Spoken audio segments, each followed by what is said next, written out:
Okay, so wait, ask me that question again. So we're talking about, you've got a bunch of agents offering you different options of valuations. What questions do you ask them, or how do you know which one to believe or trust? Is that? Yes. Do you want to ask the question in your own words again? So once I've asked them what their valuation would be, what then do I ask to know that they stand a chance of actually achieving that? Okay, all right, brilliant. So let me give you some of the things that I think are warning signs that would put me off wanting to pick an agent. Okay, because I know from my own experience and being in this industry that the way to get the best price, and there's no exception to this, right? This is the only way to get the best price. You get an agent that really knows that market well, and you'll know the difference between those ones, right? Like some Johnny come lately will come round who's got all of the bump in there and he's really slick and sounds really charming and stuff, but actually you ask him deep questions about the local area and you can find out, you push and there are holes because he just doesn't really know. Someone else will come around and go, I've lived here for 20 years. I've been selling houses here for 10 years. I sold a house 3 doors down, 3 doors to Mrs. Smith, who you must know, right? And so you start to go, okay, this person actually lives here, actually knows it, has walked the walk. So you'll quite quickly know the difference, okay? That person that will say to you, if we put it on at just the right price, not too high, not too low, your property will appear to be a bargain. Not cheap, but compared to the other overpriced stuff, great value. And so all of the buyers who've been waiting for an affordable house or flat like yours, but have been looking at all the overpriced stuff for a while, will flock to this one quickly because they think, oh, there's one that's not too expensive. We can afford that one. We'll all come. And what happens when you get several competing buyers? They all want to secure it. They all want to be the one that thinks that's just come on the market. Someone's going to get a bargain. I want it to be me.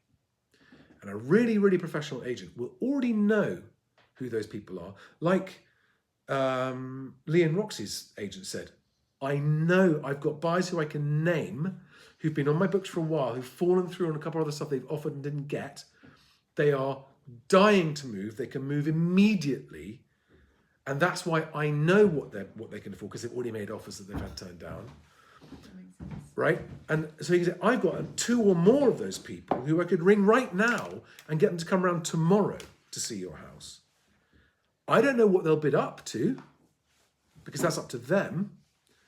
But I know I would be astonished if we didn't get at least X amount for your house.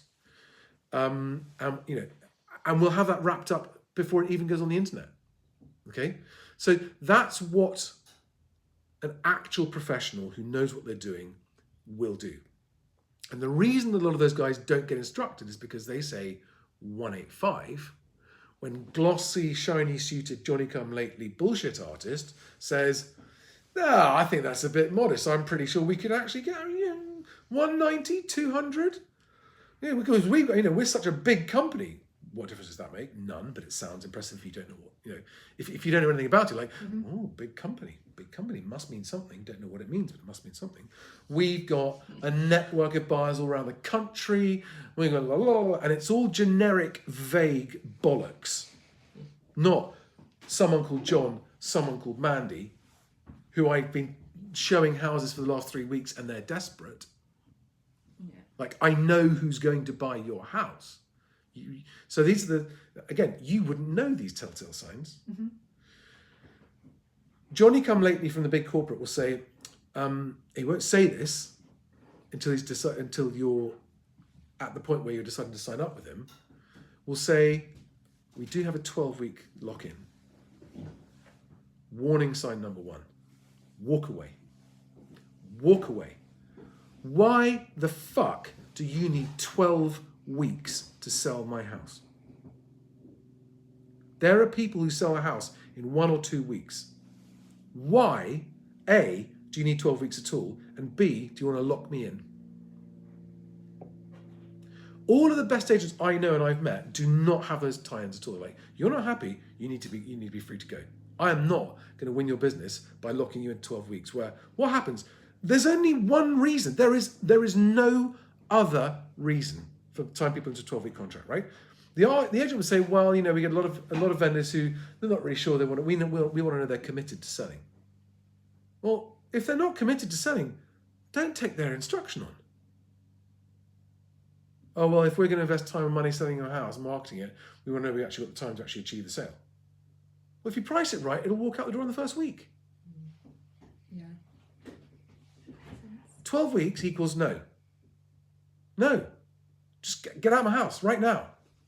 12 weeks equals you're going to do some viewings and then give me some disappointing feedback. Tell me I need to lower the price. I'm going to be disappointed. I'm going to have no fucking choice because I've signed a 12-week contract with you. If I want to sell my house, because I'm now in the mind of going, okay, I've actually moved out in my head, so I do want to sell it. I am now stuck with either coming off the market altogether and not being allowed to instruct another agent, which, by the way, is what I would do. Right? If I, after 4 weeks, realised that I'd signed up with a bullshit agent who's locked me in for 12 weeks, but I don't think they can sell it at the price I want, I'd say just stop.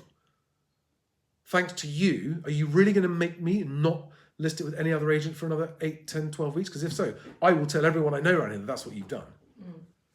I feel that you misled me into going with you. I'm disappointed, pissed off. You've now made my property look like it's overpriced.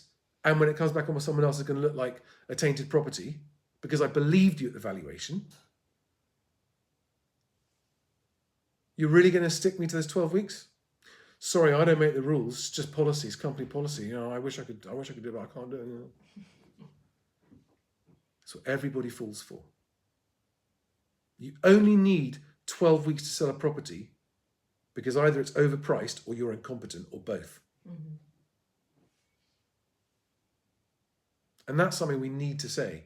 And I will say I'm moving home with Charlie, right? Never. The only exception to this is if someone, possibly like Lee and Rox's agent, says, that is company policy, I can't get around it, but you don't need to worry because I promise you this is going to sell in a week.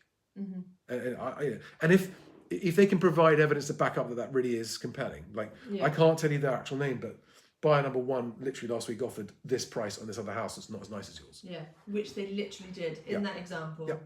Friends of mine. So that's the only exception where I would sign up because they genuinely convinced me and I actually trusted them. I looked them in the eye and trusted them. Because didn't he say, we are going to get you a record price for your house? Yeah. This is going to be the highest price a house has ever sold in this street. And stuff like that, if someone says it to you looking in the eye, it's like, that would be a punchy lie. Yeah. Yeah. Because they were slightly intimidated by, because it was a big brand company and they'd been with a smaller independent, but the big brand, but it wasn't the brand, it was the guy, and they were like, he's the one that's selling our house. Yeah. But he did He's deliver. hungry. He delivered. He did deliver. Yeah. They got 30 grand more than they would have. We're happy to accept. They got 30 grand more than the other agent had set their expectations at that they would have taken. And I quote And it's gone. that they said with the new agent that they ended up choosing, that agent was hungry for their business and hungry to sell their house. And that's what motivated them. Yeah. And this is right. It's a different.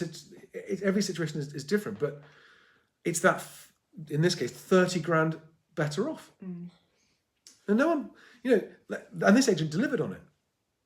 And it's that gap between Chris Miller-Jones's price expectation, Lee and Rox's price expectation, and what they actually got when using the BestAgent philosophy of choosing their agent.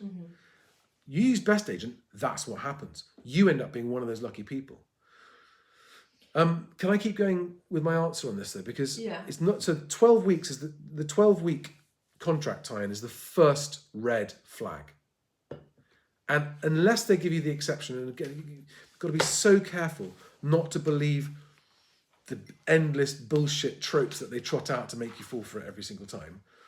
But actually, if they've got such a compelling story that they have someone, that in Sam's friend's case, they did, right?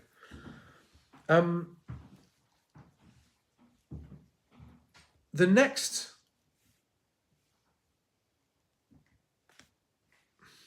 the ultimate thing to go on in the end is always gut feel. And if you don't get that gut feel, like, this person is absolutely not lying to me. This person is there's no question in my mind that this person is straight, honest, true, looking me in the eye and not lying to me. And my gut feel tells me that.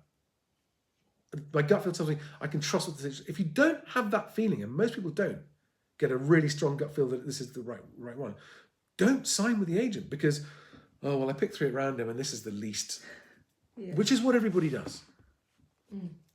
Yeah? If you don't totally trust them to the point where you leave your kids with them, right?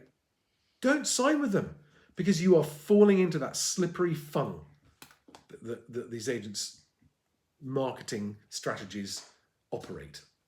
And they call it a funnel. And once you're in, down you go. But you know, you're right. No one who hasn't sold before would know any of this. No. Which is why it's really interesting.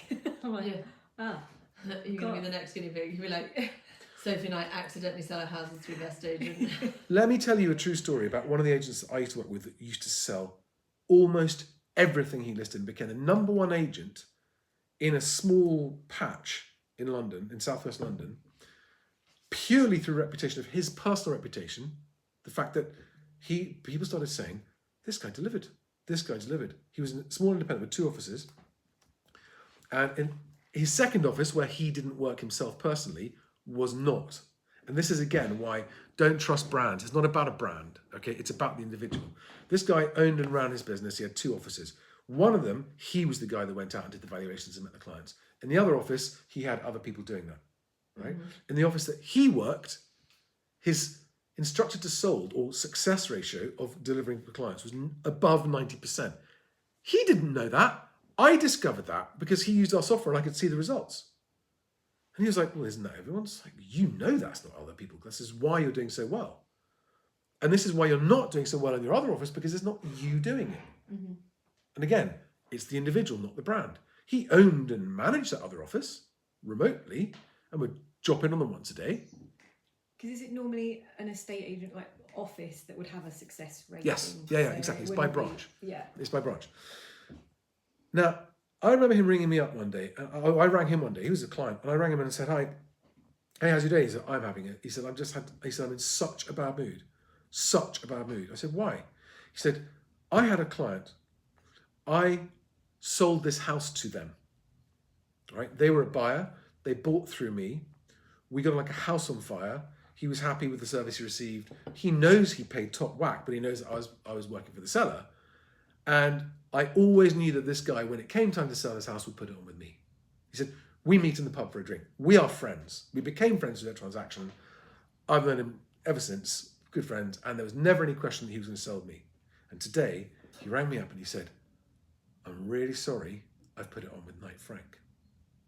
And he said, 'I'm just gutted. I'm personally gutted.' Not only am I personally gutted because it's not that I've been like, it's not that I've been lining him up for this. I genuinely thought we were friends. I genuinely thought he trusted me.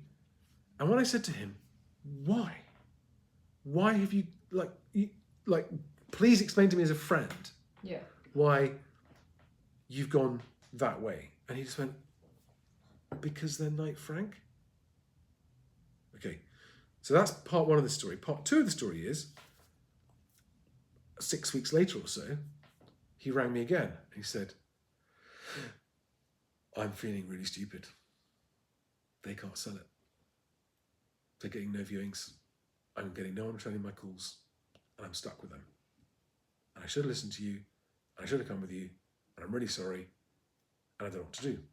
And he said, "Well, they won't let you out there. They won't let you out of that 12 weeks. He said, best thing you can do is take it off the market now so people forget about it. Wait until your 12 weeks is up, then come back on with me." He said, "But now you've made my job harder. Now I've got a property that other people will recognise." Because this is a slightly higher value. It's not so much of a bread and butter property. This was people are going to recognise. So we'll need to take completely different photographs, describe it differently, and try to make sure people don't realise it's the same property. And he said, "Well, don't worry." He said, "We'll sell it, but now I'm going to charge you 2%, not 1.5%, because you've made my job harder." And the guy's like, "Fair enough. I'm happy to pay 2%. He said, "And I really regret it. I feel like an idiot. I was totally sucked in by their marketing, by their brand. Oh, we're Knight Frank. Oh, we're this global company. Oh, blah, blah, blah, blah, blah, blah. And yet, as soon as he signed their contract, he was just a number that they didn't sell. Yeah. And you never hear. Why do you never hear those stories? Because no one wants to publicly admit that they made that mistake. Embarrassment. Ashamed or whatever, isn't it? But and again, So it makes you feel a bit bad about your house, I'd imagine, being like, oh, Yeah. is it my property or is it the agent? Because the agent would be going, oh, it's a beautiful house. Yeah. Beautiful house. We're going to get so much money for it. Yeah. That's what they all do. And everyone's like, you know, it's just. I saw an article last night. It's like dating. It's like when you go around to value a house, it's like on a first date. So all the right things Yeah. because you want to get the deal done. Yeah. It's just horrible. So Same as dating. If you see one that's been on the market too long, you wonder what's wrong with it. It's like, nope. yes, do you want the fresh blood? Yeah. There's content in that. But I don't know how we solve this problem. Other than potentially putting together a compelling mini documentary that journalists see and just go, hang on a second, there is a story here. There's. I wonder. Anyway, I'm going to stop the video because I think that video on its own could be Yeah.